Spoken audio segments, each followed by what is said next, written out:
right, ladies and gentlemen, welcome back to a very special Pro Wrestling Magic edition of the BCP right now. I'm super excited to talk with my new friend, someone I've been working with over the past couple of weeks. He, of course, is the director of social media and video content over at Pro Wrestling Magic, our good friend, Mr. Joey Finnegan. Applause track. What's up, Joey? How are you, bro? How's it going? Thank you for having me on. Yeah, dude, it's awesome, man. First and foremost, 2020, 2021, it's been a bumpy road, especially for wrestling promotions. You guys have found a way to kind of make it work, to get some tapings under your belt. What's kind of the philosophy here in 2021 moving forward? It's a lot of the same right now. As long as the pandemic's going, it's like really great that we have this building that we can keep running in, but it's always about safety. It's always about safety and following protocols and making sure. It's harder to resist. It's hard to resist temptation to like add more seats every time and stuff like that because there's more money waiting. But it's all about safety with right now with us and keeping it so we can have fun and keep running these shows.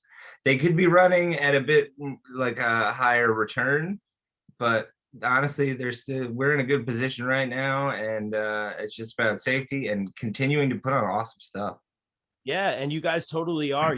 We had heard about Pro Wrestling Magic, the over 2020, like throughout, because we knew a lot of people that work with you guys. Good friends with Shane, with Erica, who we had on a show, one of our favorite interviews. She's phenomenal in ring as well as outside. I mean, so many great talents. We heard so many good things. We had to get involved. We had to come to a show. So we did get to come to the last couple tapings. And this is ahead of the Roaring 20s event. Of course, that's going to be this Sunday, February 28th, I believe, on Fight TV. Correct me if I'm wrong. Tell us a little bit about the philosophy behind the Roaring 20s. So the first one came about because we had released our first Kingdom Come event for free online to help promote the fourth one. And we used it basically as a big commercial. We put, ads all over it for that event, that live event. And the next month, I didn't want to give away anything, and the idea to do something new had developed. And I thought about the name for the Roaring 20s because it was 2020 now officially. And I wanted to make it, I thought it'd be cool if we themed it and did it black and white and really went in on the idea of it. So it came around time to have another event and for this February. And I kind of just asked if we could do it again, and they were down with it. Yeah, man, it was very cool to be associated with you guys and part of those tapings. We had a great time, and it was a very safe environment. Like you said, you guys put safety first. But I want to talk a little bit about the roster for Pro Wrestling Magic. Like I said, we have a lot of mutual friends.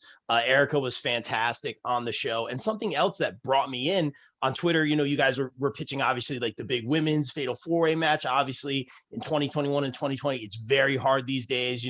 A card always subject to change. I was excited to see that, but we still have a stellar show. Like I said, guys, February 28th, please tune in on Fight TV. It's going to be amazing. But this is awesome. Tell us a little bit about like why you brought in the people that you brought in for this show. We're talking the names of TJ Crawford, can't have a bad match, always a show stealer. Erica Lee, like we keep saying, always great in the ring, one of our favorite interviews. We have Ace, the Meadowlands Monster, who was just on the show. Like, tell us your philosophy in building this Pro Wrestling Magic roster. A lot of it came together by just like Erica. We found before the taping of Kingdom Come 4 last year, we were doing these matches before the tapings at the time where without crowds, and we were airing them on our weekly show, Monday Morning Magic.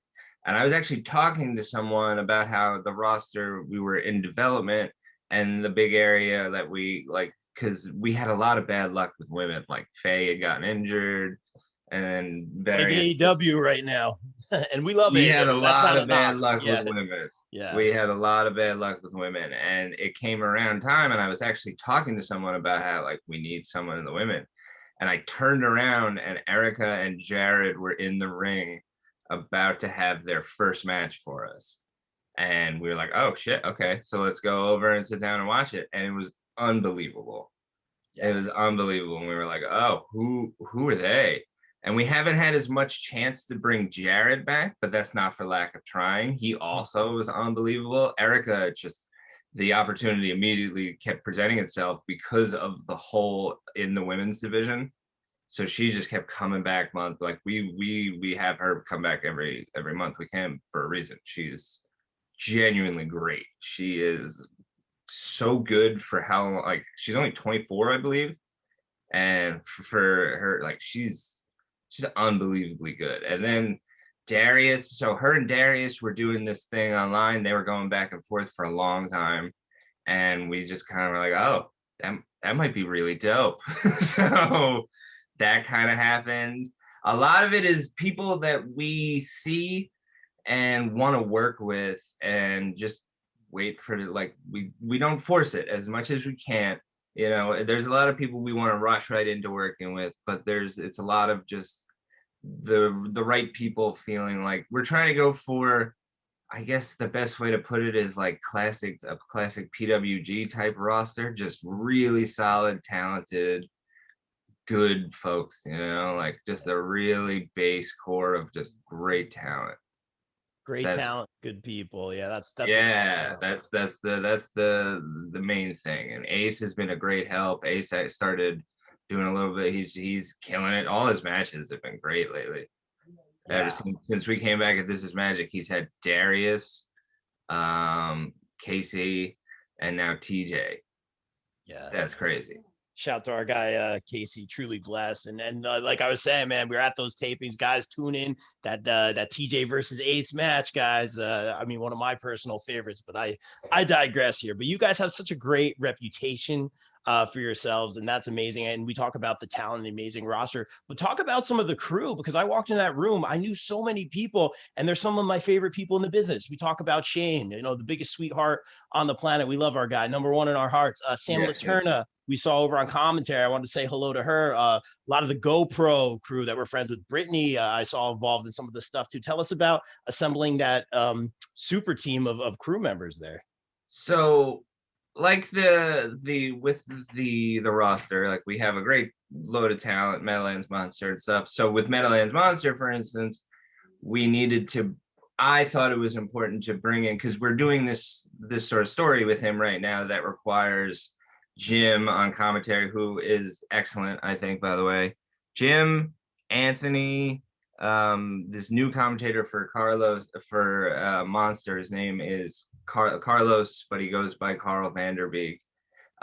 Sam, Brittany, there's Mark Williams, he's going to be on the vault match on the Roaring 20s, and he'll be back when he can.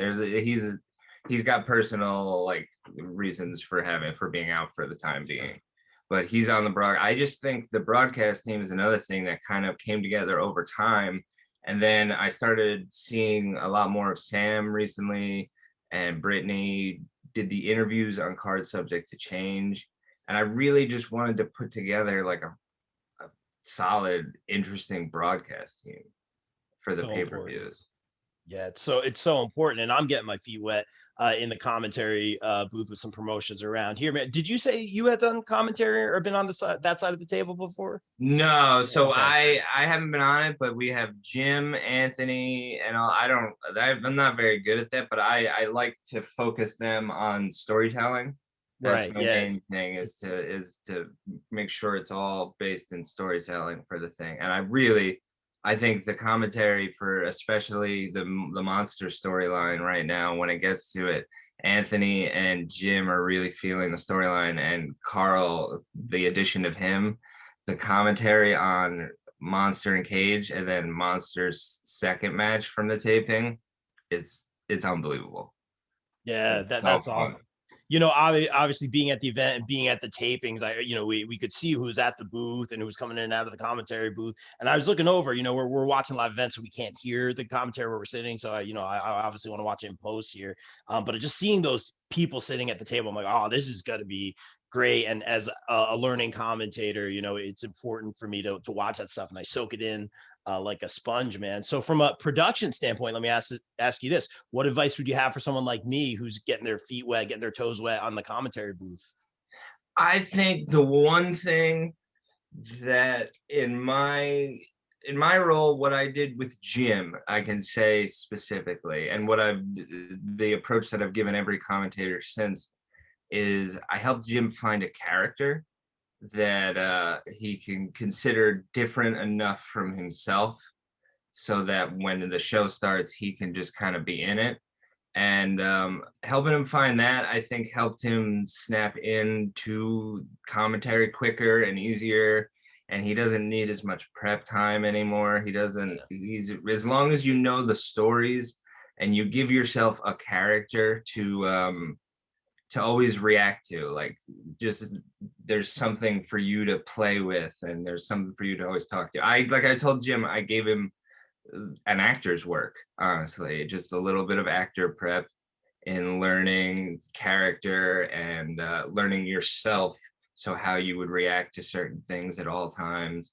Even Jim has a thing with Everett Cross. They're old friends in real life, but the way the story worked out, he's like his best supporter on the comment on, you know, on the broadcast, and that helped him find a character a lot more too. I think it's just, I come from a lot of film production background, Oh, wow. and like I think I pay a lot of attention. I did for years, and I really think it's fascinating the art of acting Yeah. and what you can get from that. Like, I don't underestimate the physical toll that wrestling takes on them. I would never, but they're much more actors than a lot of, from my experience, than a lot of the guys and girls think they are. I get what you mean. They're very much like the whole process. When it finally clicked for me, we were doing an opening for a show and we had built the ramp. So when I was out in the crowd watching this opening for a show, and it was like a promo opening, and I was watching it go down. The crowd was into it, but what I realized when they were walking past me on the ramp, I was like, oh, this is theater in the round. It's all, everyone on screen. You're an actor in a play. You have some stunt work and everything, but you're an actor in a play. And again, I would never underestimate the physical toll that it takes on these guys or anything like that. And I don't want to use the F word, and I know some people, it's nothing, I don't mean to imply anything like that, but at the end of the day, you guys have roles and stuff like that. You're actors in a play, commentary down to referee and everything. And I think Absolutely. it's fairly important, and it helps a lot, like commentary, because you have to be talking and use your personality all the time. I think it'll help you to find the character role behind what you're doing. Yeah. I'm glad that I asked you that, man, because everything you just said right there, I was like, okay, this makes a lot of sense. Because the first couple times I did it, it was almost like I was a caricature or like a persona of myself.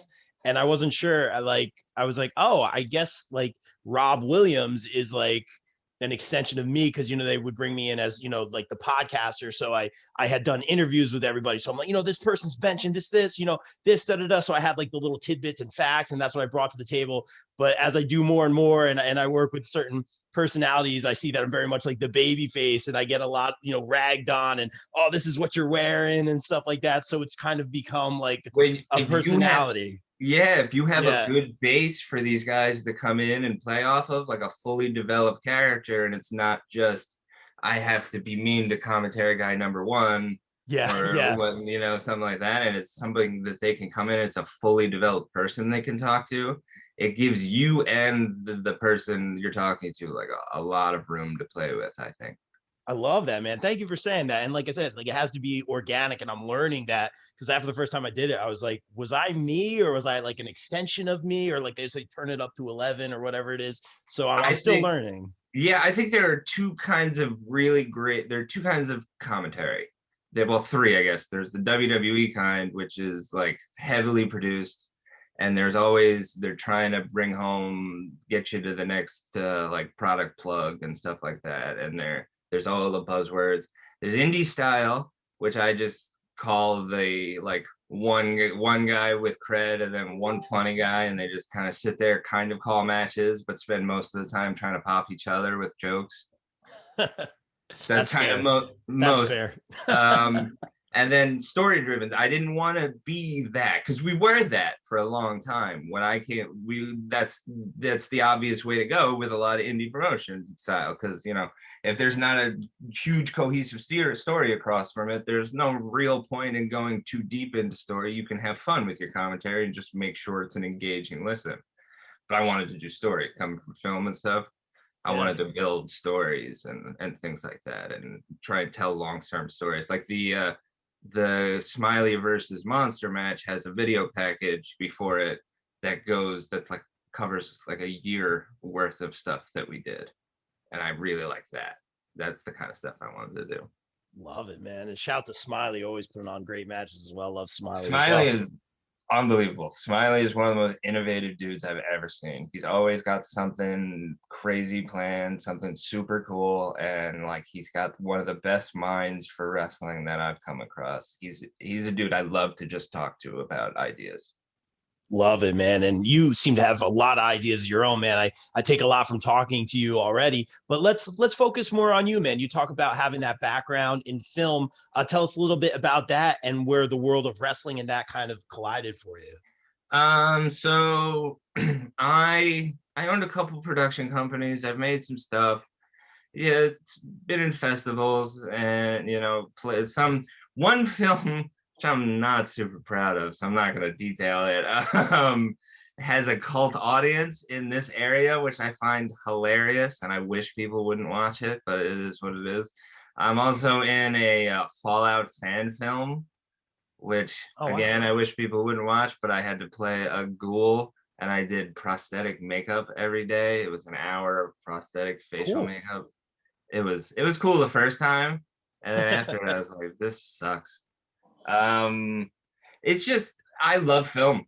When I got sick when I was in 8th grade with stomach issues, they misdiagnosed it as Crohn's. It was a lot less serious, but I spent a lot of time home from school, and I got into film in a really big way. And I love movies, and I wanted to make them. I didn't want to just watch them. That was a big thing. So starting at 19, I started figuring out. I kind of put myself through like in a film school in a way. I taught myself how to do a lot. It turns out I taught myself how to do pretty much all I needed to know, because then I went to Full Sail a few years back. I read like maybe 2 pages of a book and just did my assignments, and I got a 3.8. So that was $70,000 well spent. But wow.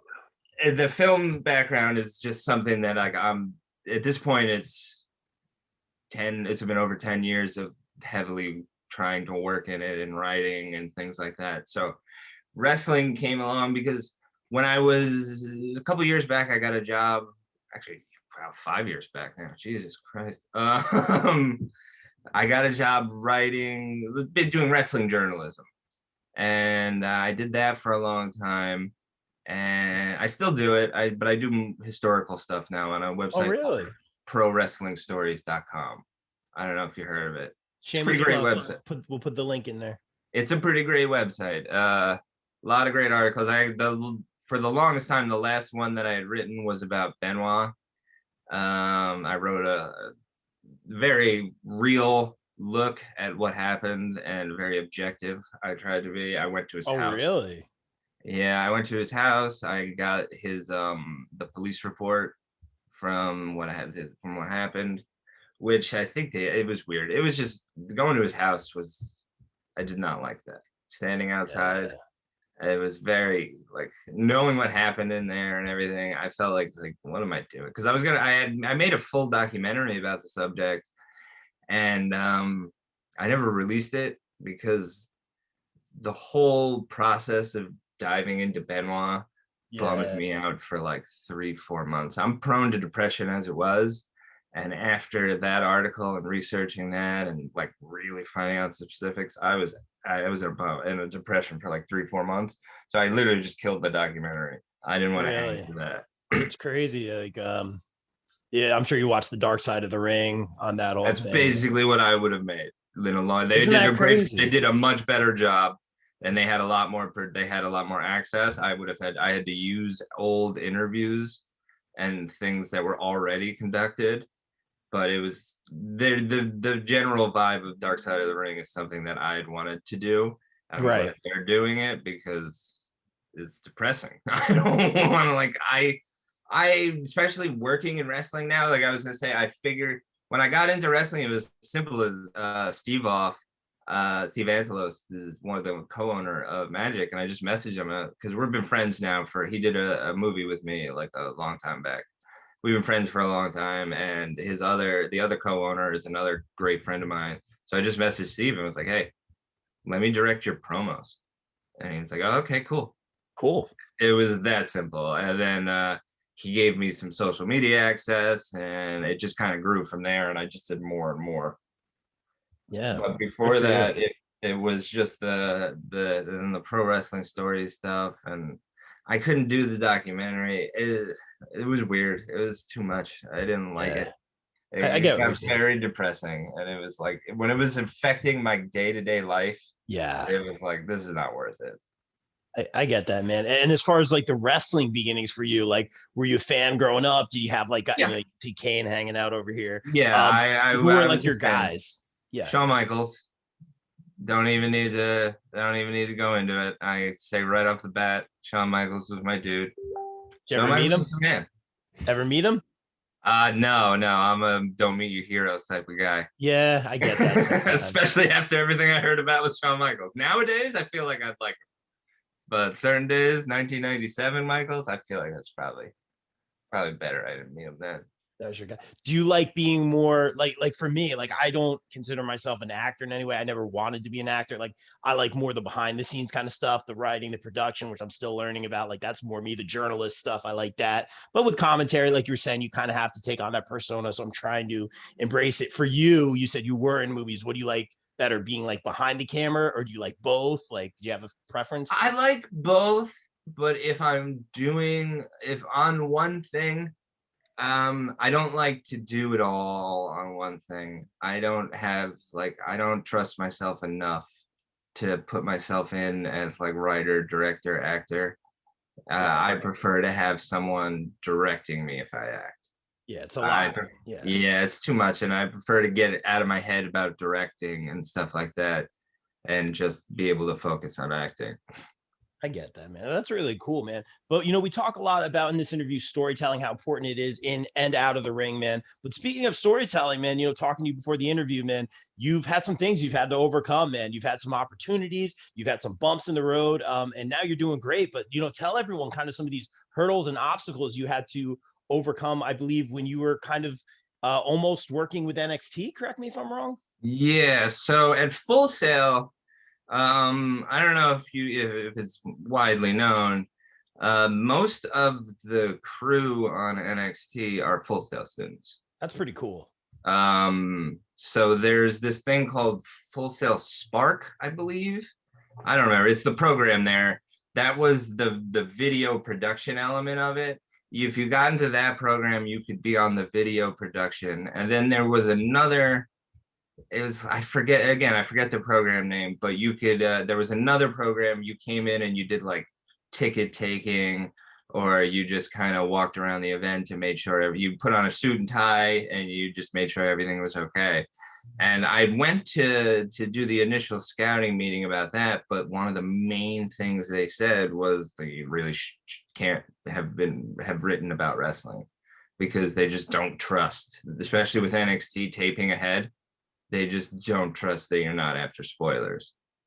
I get that. I get that though. My thing was, it sucked because like I hadn't written live coverage of an event like that in years. Yeah. It wasn't my thing. I was historical. So that was a bummer. And then, but finally, my friend in school was on the crew and had got me in basically. Wow. And I was set to start on that. I just had to go in and talk and get started on that, and I would have been set on that. It was actually the day before the first Mae Young Classic. Yeah. Not the first, the second. Okay. It was 2018. Okay, right. It was I had tickets. I waited because if Full Sail students get free tickets, so I just waited and grabbed. Oh wow, that's awesome. It's like a certain amount, and you got to be online at a certain time in the day. But yeah, you get free tickets if you're a student. Sweet. And then that night we went out. It was like 3 in the morning. We went to McDonald's because it was like a block away. And Full Sail. I don't know. Have you ever been to an NXT taping? I haven't. Nunez, our co-host, he's been to one. He said he had a great time, but so he would know better than I do. But go ahead. When you go outside the door and you just walk straight, like 1,000 feet, you would have been right at my apartment door.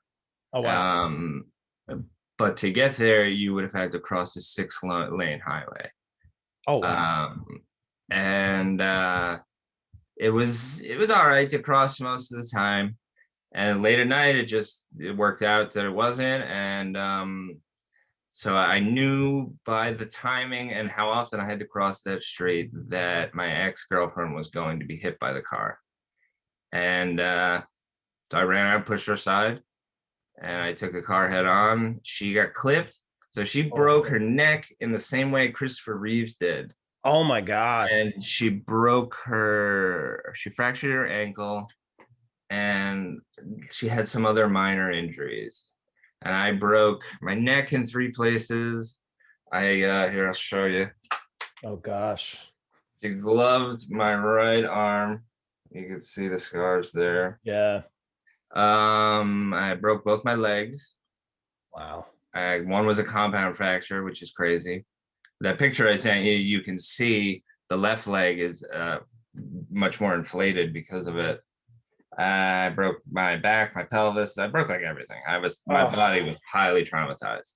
But I'm up. I'm out of a wheelchair. I got out of a wheelchair. I took my first steps out of a wheelchair without support after 4 months. Wow. Because I stood up on my surgically repaired legs like 2 days after the accident because I had metal rods put in my legs that are weight bearing. So they wanted you to stand up on them right away so that the legs started to heal.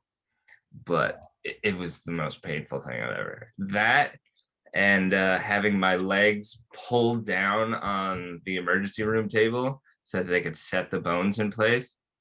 Those are the most painful. That I passed out from. But I woke up on the street after I got hit. I was in shock, and I just stared up at the sky because I knew I was fucked up. And I remember joking with the EMT.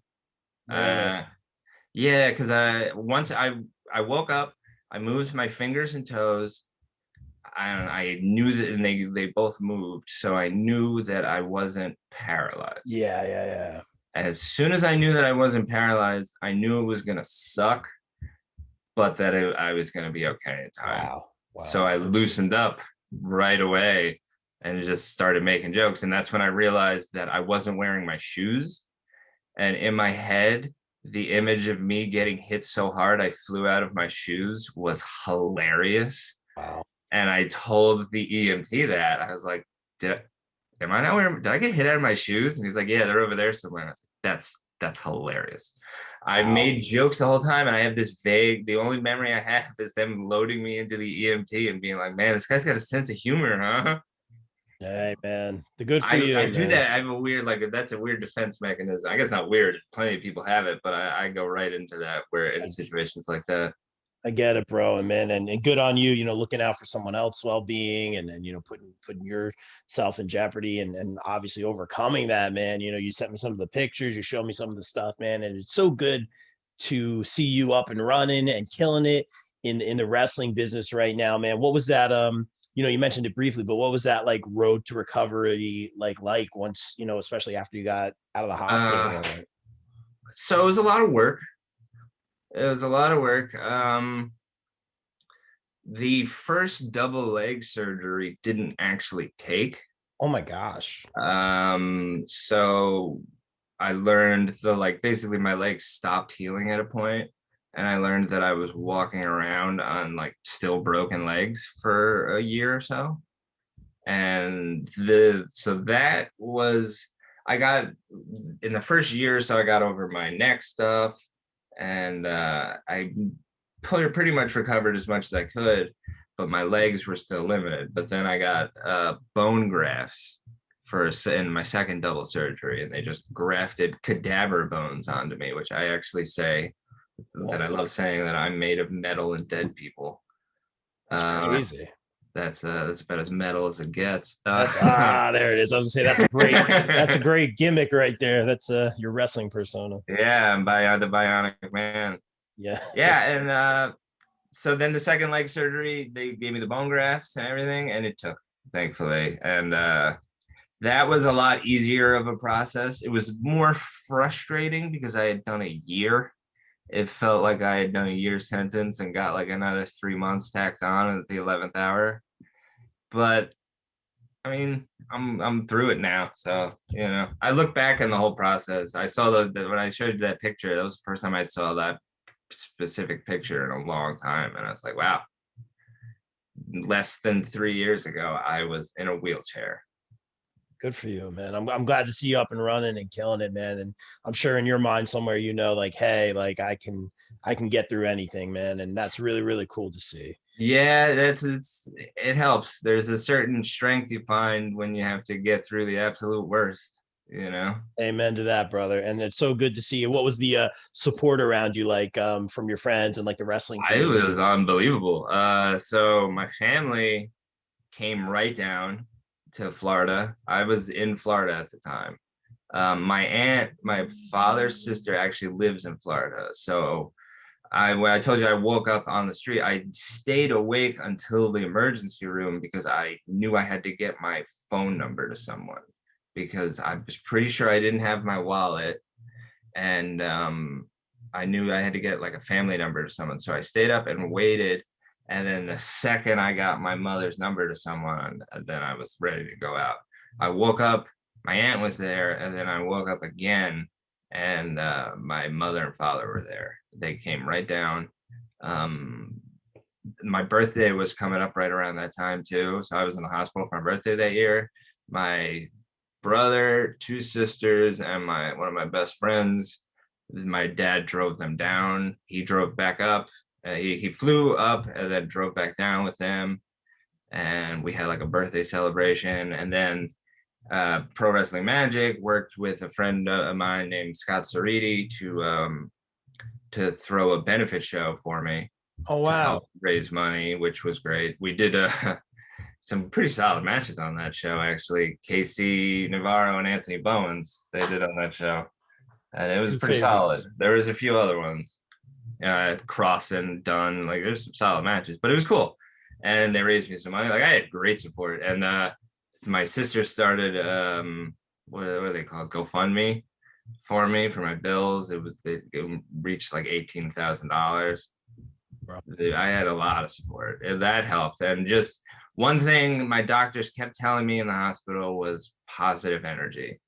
As lame as it sounds, as silly as it might sound, positive energy made the difference, made the world a difference to me. And it just kept me going.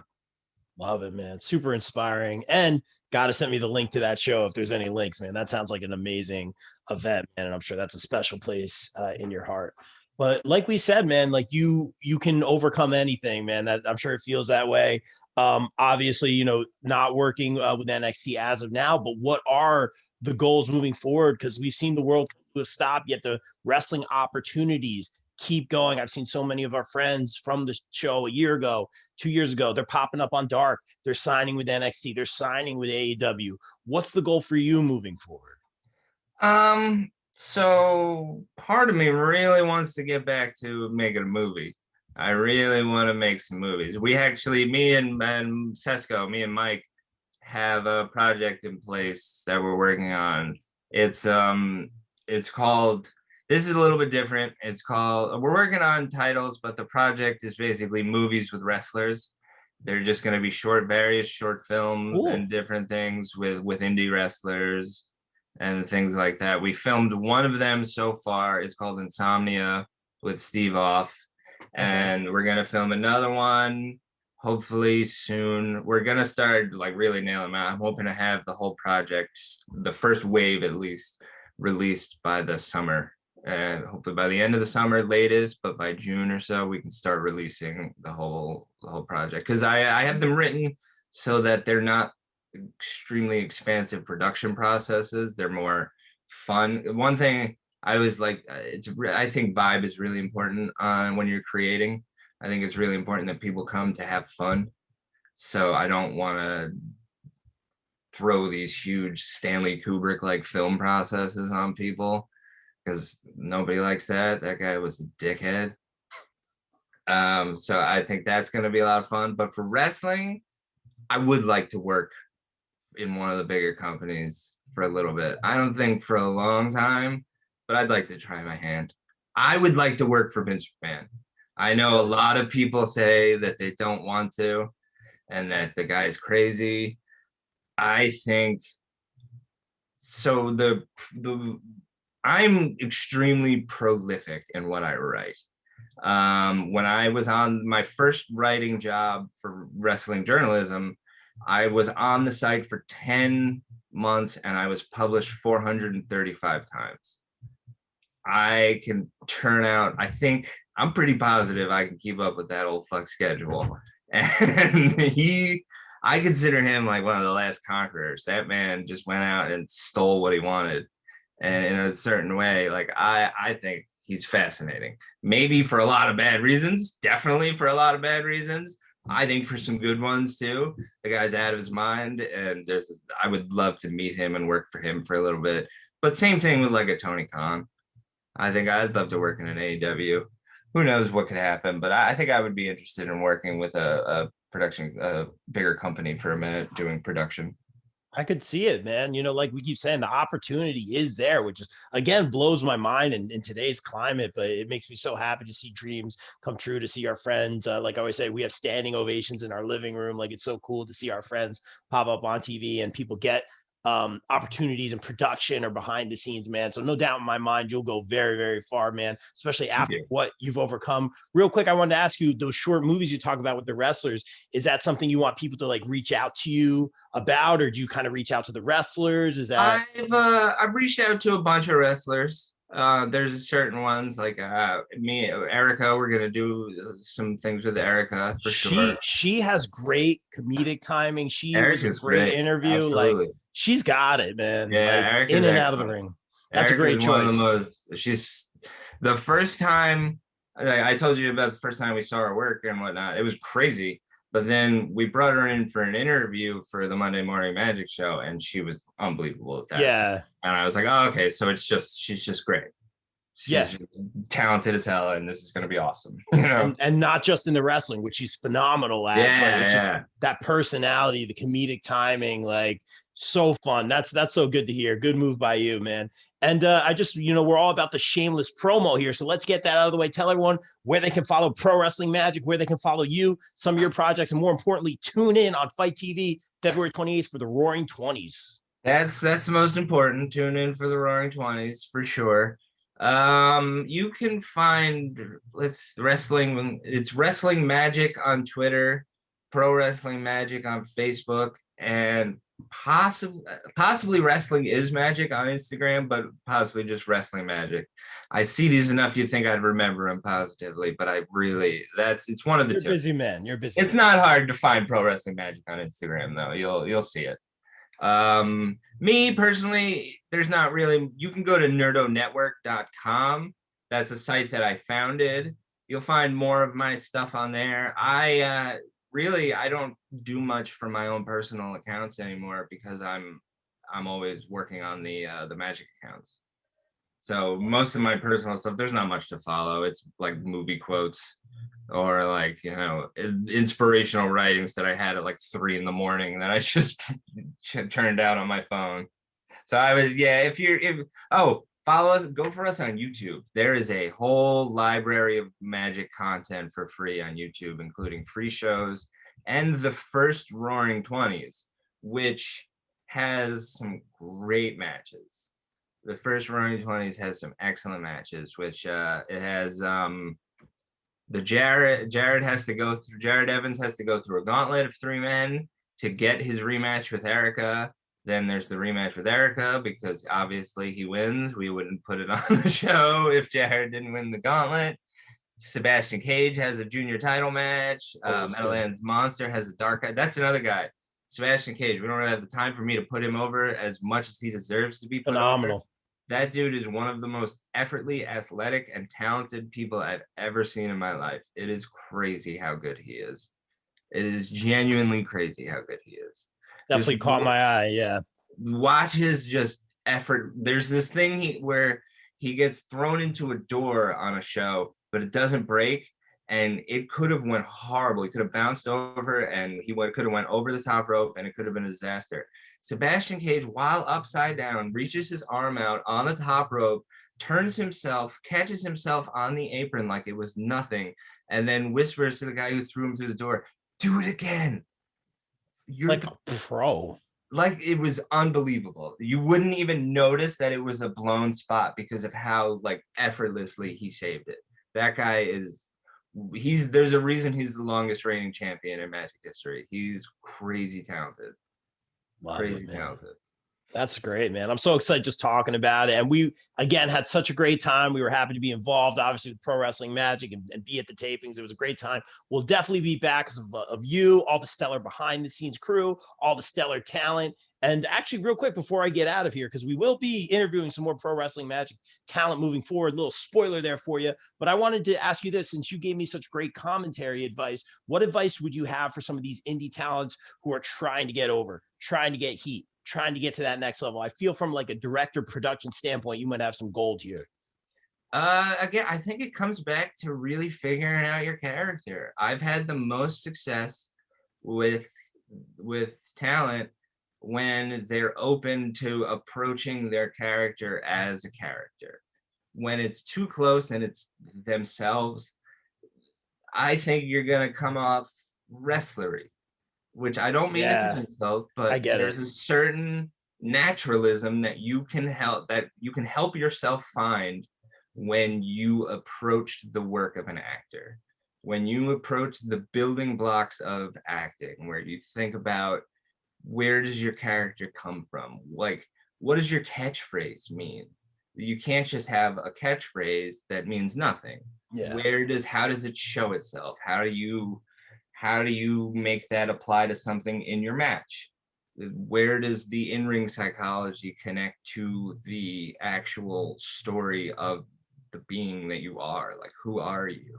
I think once you figure out all that, I like with Meadowlands Monster, for instance, working with him and him taking the effort to work with me and figure out his character, Meadowlands Monster has only grown more and more confident. And I don't mean to take any credit for that because he's done the work himself. Yeah. But as a director, it's awesome to see people take the advice and start to work on themselves. And look at him, he's champ now. He went from dark arts to heavyweight champ. And it's not like it's a lot of the guys aren't willing to work on that. A lot of guys don't need work. Like, I haven't had to give Erica a second of input, really. She came in with a character she knew, and I'm not trying to say you can't be your character, like yourself turned up to 11 as a character. Yeah. I think that's a super successful character for wrestling. And it's in the same sense of like Tony Danza. When he was on Taxi, they named him Tony so that it wasn't too far away from himself and he wouldn't ever get lost in scenes and forget his name. Which brings to mind, like, oh, what do you think, he's dumb or anything? It's a whole different thing. When you learn to act, learning to act is not like just taking 8 million takes and getting the closest one that sounds natural. Acting is there's a reason why, like, you got to be good at it. Certain people think they're good at it and they're not. And it's a lot of just repetition and learning yourself and learning your character and figuring out what every step of what you are means. Like, make sure everything you do means something. I love that, man. Just you saying that again, I take it all in. And I don't love acting or anything like that, but as I'm getting more involved behind the curtain and stuff like that, I really take everything in. And my favorites are the ones like who it's not like, oh, like, you know, the ones that you watch, you're just like, oh, well, you're playing a wrestler. Or like you said, you're playing a character. Like I like the ones that are, like you said, it's very natural. It's very organic. Yeah. You know, it's like when I see a band and those musicians that are just like they play like no one's watching, like they're just in their element, man. So I love that stuff. Like a Kevin Owens or something like that. They're just very like true to themselves. Kevin Owens is amazing. Kevin Owens just turns up that natural personality of himself and has fun with it. Kevin Owens always is having fun. The only time he's not having fun is when Vince McMahon tells him his match didn't come out great. Yeah, there it is.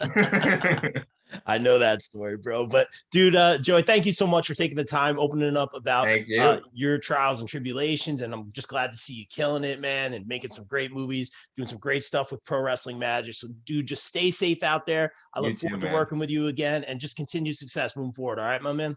Thank you. All right, you're very welcome. Like we always say here on the BCP, everyone stay safe, stay positive, take care of each other. We're out. Peace.